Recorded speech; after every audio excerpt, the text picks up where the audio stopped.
ಮಕರ ಸಂಕ್ರಾಂತಿ ಹಬ್ಬದ ವಿಶೇಷತೆ.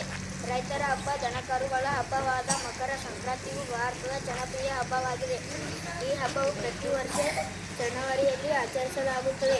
ಸೂರ್ಯದೇವ ಮಕರ ರಾಶಿಗೆ ಪ್ರವೇಶಿಸುವ ಹಬ್ಬವೇ ಸಂಕ್ರಾಂತಿ. ಏಳು ಬೆಲ್ಲ ತಿಂದು ಒಳ್ಳೆ ಮಾತನಾಡಿ ಎಂದು ಹೇಳಿ ಬಂದವರಿಗೆ ಏಳು ಬೆಲ್ಲ ಹಂಚುತ್ತಾರೆ ಎಂದು ಅನೇಕ ಜನರು ನಂಬುತ್ತಾರೆ. ಕರ್ನಾಟಕದಲ್ಲಿ ಸುಗ್ಗಿ ಹಬ್ಬ, ತಮಿಳುನಾಡಿನಲ್ಲಿ ಪೊಂಗಲ್, ದೆಹಲಿ, ಹರಿಯಾಣದ ಸುತ್ತಮುತ್ತ ಸಕ್ರಾತ ಎಂದು ಕರೆಯುವರು. ಮಕರ ಸಂಕ್ರಾಂತಿ ಸಾಂಸ್ಕೃತಿಕ, ಸಾಮಾಜಿಕ ಮತ್ತು ಆಧ್ಯಾತ್ಮಿಕ ಹೊಂದಿರುವ ಹಬ್ಬವಾಗಿದೆ. ಸಂಕ್ರಾಂತಿ ಹಬ್ಬದ ಕುರಿತಾದ ಚುಟುಕು ಹನಿಗವನ.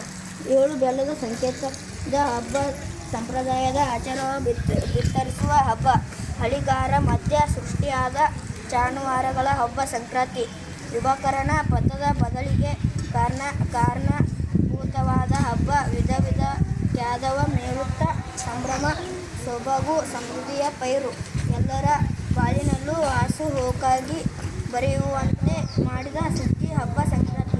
ಸಿಹಿ ಮಾತಿನ ಮುಖೇನ ಪ್ರೀತಿ